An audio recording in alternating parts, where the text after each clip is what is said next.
Hello, नमस्ते, welcome दोस्तों। आप लोगों का स्वागत है स्कूल शार्क टाइम में। आज यहाँ स्कूल के बच्चे बिजनेस आइडियाज बताएंगे। जिस बच्चे के आइडिया में सबसे ज्यादा दम होगा उस बच्चे को स्कूल की तरफ से मिलेगा बिजनेस डोनेशन।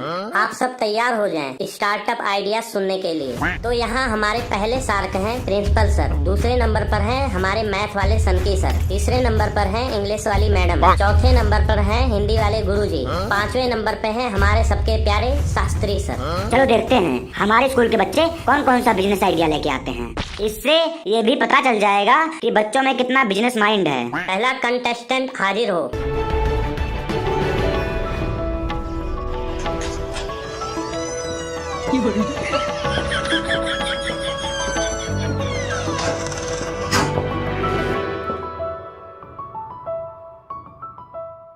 नमस्कार सर्क्स, मैं मोनू, बहुत ही टैलेंटेड एंड हैंडसम बॉय। मैं इसी स्कूल में पढ़ता हूँ। ये सब बकवास मत कर, तेरे बारे में सभी लोग जानते हैं। अपना आइडिया बता, जो तू बिजनेस आइडिया लेके आया ना वो बता। सर्क्स, मेरे बिजनेस का नाम है ढोल बजाओ पैसे कमाओ। ये बता तेरा बिजनेस काम कैसे करता है। इस बिजनेस में केवल 5,000 रूपए इन्वेस्ट करना है और अपने 4-5 विश्वास पात्र दोस्त को साथ में रखना है और ढोल बजाना है शादी में। एक शादी में ढोल बजाने के 3100 रूपए मिलते हैं और इस बिजनेस में ऊपर की कमाई बहुत ज्यादा है, क्योंकि बारात में जो सब पैसे लुटाते हैं वो सब हम लूट लेते हैं। एक दिन में कम से कम 2 बुकिंग करते हैं, एक दिन में और एक रात में। एक दिन की मतलब 2 बुकिंग, 3100 प्लस 3100 6200 रूपए और लूटे हुए 2 बारात में कम से कम 10,000 रूपए। अगर किसी और को लूटने ना दे तो अब एक दिन की कमाई हुई 6200 प्लस 10,000 16,200। महीने की कमाई 16,200 इंटू 30 4,86,000। साल की कमाई 4,86,000 इंटू 12 58,32,000, जिसमें हम केवल 4 लोग होंगे। 58,32,000 को जब 4 जगह बांटेंगे तो 14,58,000 होगा। ये 14,58,000 एक लोग की कमाई होगी साल की। अगर इसे हम 12 से डिवाइड करते हैं तो हम महीने का 1,21,500 रूपए कमाएंगे, जो एक MBA वाला भी नहीं कमाएगा। रोज खाने के लिए तरह तरह के पकवान भी मिलेंगे। हम आपसे चाहते हैं कि आप 10,000 रूपए हमारे बिजनेस में डालिए, जिससे हम ढोल और कपड़े खरीदेंगे। यही दिन देखने के लिए आपके मम्मी पापा स्कूल भेजते हैं पढ़ने के लिए कि पढ़ लिख कर ढोल बजाओगे। और जो पैसे लूटने की बात कर रहे हो ना, बारात में बाराती लोग मारते भी बहुत हैं। मुझे बिजनेस समझ नहीं आ रहा है और तेरा मुंह देख के मैं तो बिल्कुल पैसा नहीं लगाऊंगी। I am out. ये बिजनेस हमारे समझ में नहीं आ रहा है। शादी के सीजन हमेशा तो रहता नहीं है। मेरे समझ से बाहर मैं आउट होना चाहता हूँ। अगर किसी बाराती को गुस्सा आ गया तुम लोगों के ऊपर कि ढोल बजाने आए हो या पैसा लूटने आए हो, तब तुम्हारा और तुम्हारे फ्रेंड का क्या होगा? सर जी, मैं वही बताने वाला था। हम अपने बिजनेस में ऐसे लोगों को रखेंगे ना जो पैसे लूटने में एक्सपर्ट हों, कभी पकड़े ना गए हों। और तो और सेफ्टी के लिए हम उनके शरीर पे तेल लगा के रखते हैं। अगर कोई बाराती वाला उन्हें पकड़ेगा भी ना तो फिसल के छुड़ा के भाग जाएंगे। वो बात तो सही है, पर तुम लोग बहुत ज्यादा पैसे नहीं लूट सकते हो। लोग 10-10 का नोट तो लुटाते हैं, तो ज्यादा पैसा तो लूटने की कोई संभावना नहीं है मेरे हिसाब से। सर, उसका भी इलाज है। जो हम पैसा लूटते हैं ना, उसको हम माला बनाते हैं, पैसों का माला। अब पैसे वाला माला कौन लेगा? दूल्हा तो पहले ही पैसे वाला माला पहन के आया होगा।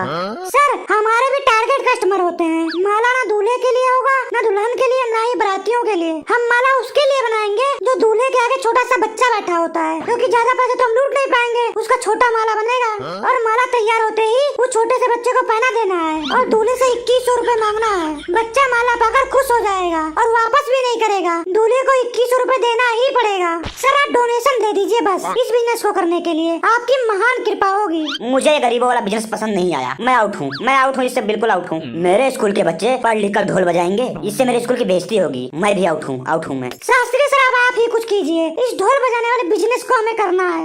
मोनू, मुझे लगता है ना कि तेरे घर वाले तुझे बजाते नहीं हैं, तभी तू बच्चों को ढोल बजाने की नसीहत दे रहा है। तू हमारा टाइम बहुत वेस्ट किया है। तू ऐसा कर, अपने दोनों हाथ ऊपर करके जाके वहाँ पे खड़ा हो जा। इतना गंदा बिजनेस आइडिया लेकर आया कि दिमाग खराब हो गया। चल भाग और जाकर वहाँ खड़ा हो जा, और जितना मुझसे बच सकता है बच। क्या यार, इतने अच्छे बिजनेस आइडिया की कोई कदर ही नहीं करता है। अगला इंटरप्रेनियर अगला कंटेस्टेंट अंदर आ जाए।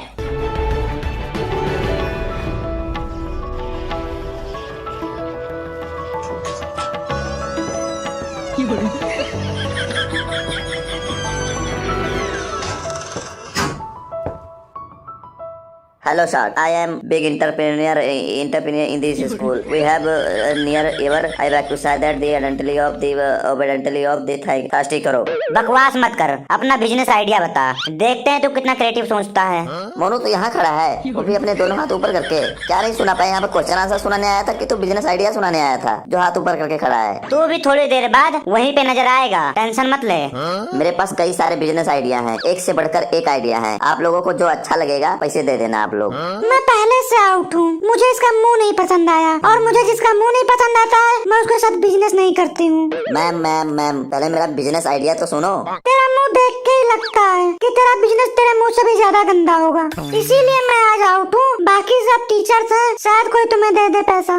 Thank you ma'am, thank you. अरे तेरी बेइज्जती कर रही है, थैंक यू क्या बोल रहा है तू? ओए तू अपना बिजनेस आइडिया सुना, बिजनेस आइडिया सुना, फालतू बकवास ना कर। सर मेरा बिजनेस आइडिया ये है कि हमारे पास एक प्लास्टिक या स्टील की बाल्टी होनी चाहिए और हमें बेचना है दाल वाली नमकीन ट्रेन या बस में, जो कि हम रोज 200 प्लेट का टारगेट लेकर चलते हैं कि हमें 200 प्लेट रोज बेचना ही बेचना है। मार्केट में नमकीन का रेट चल रहा है 150 रुपए किलो, और हमें एक दिन के लिए कम से कम 10 किलो नमकीन चाहिए। 150 इंटू 10 मतलब 1500 रुपए का नमकीन हो गया हमारा। 5 किलो टमाटर चाहिए 200 रुपए का, और 2 किलो प्याज चाहिए 250 रुपए का। नींबू हम लेंगे 100 रुपए का, और चाट मसाला 50 रुपए का, और प्लेट लेंगे जो है डिस्पोजल प्लेट, वो है 200 रुपए का। तो अगर हम इन्वेस्टमेंट को काउंट करते हैं तो 1500 plus 200 plus 250 plus 100 plus 50 plus 200 equal to 2300 रुपए। 2300 रुपए में हमारा स्टार्टअप रेडी हो जाएगा।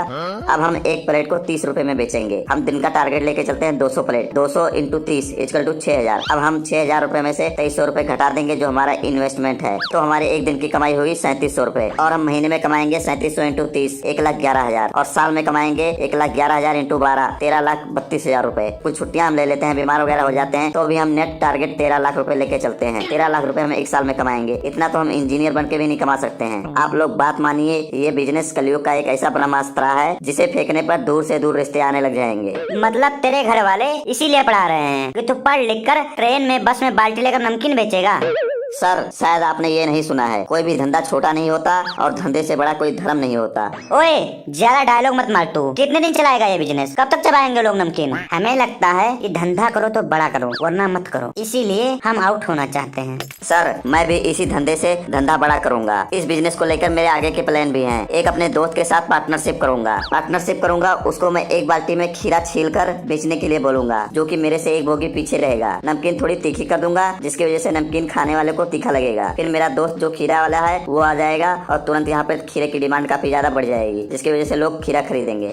इस तरह हम दिन में 300 खीरा बेचने का टारगेट रखते हैं, और एक दिन की कमाई अगर हम एक खीरा 10 रुपए का बेचते हैं तो 300 इंटू 3000 रुपए एक दिन की कमाई होगी। महीने की कमाई 3000 इंटू 30 इक्वल टू 90,000 रुपए। साल की कमाई 90,000 इंटू 12 10,80,000 रुपए। इसमें भी कुछ छुट्टियां निकाल दे तो 10 लाख नेट प्रॉफिट होगा हमारा। हम अपने दोस्त के साथ 50-50 में पार्टनरशिप रहूंगा, तो 10 लाख में से 5 लाख उसे दे दूंगा, 5 लाख खुद ले लूंगा। ऐसे ही 2-4 लोगों को अपना बिजनेस करके उसमें पार्टनरशिप लेकर एक ऐसा टाइम आएगा कि मैं बैठकर सिर्फ मशीन से पैसे गिनूंगा। इतना पैसा आ जाएगा मेरे पास। क्या बकवास कर रहा है तू? तू कभी बाल्टी में खीरा बेच रहा है, कभी नमकीन बेच रहा है, ऐसे बिजनेस करा जाता है? ये तो सब लोग कर रहे हैं, तो इसमें नया क्या करेगा? मेरे को तो यही नहीं समझ आ रहा है। मैं आउट हूँ, मैं नहीं दे सकता इसको पैसे, मुझे नहीं पसंद आया इसका आइडिया। मुझे तो ये नहीं समझ आ रहा है कि बच्चे अपने बचपन में सोचते हैं कि आगे चलकर मैं बहुत बड़ा काम करूंगा, और तू कैसा बच्चा है कि तू छोटा काम करने की सोच रहा है? तेरी सोच ही छोटी है। तेरे दिमाग में बड़े और अमीरों वाले बिजनेस आइडिया नहीं आते हैं, जैसे प्रॉपर्टी बिजनेस, गोल्ड बिजनेस, कारखाना बना लो, कंपनी बना लो। ये सब आइडिया तेरे दिमाग में नहीं आता है। कुछ ऐसे बिजनेस या कंपनी का आइडिया सोचो जिसमें लोग काम करें और आप बैठ के कमाओ, कुछ करना ना पड़े। ये होता है स्मार्ट बिजनेस आइडिया। आज के टाइम पर मेहनत तो एक मजदूर भी करता है, पर सक्सेसफुल वही होता है जो स्मार्ट वर्क करता है।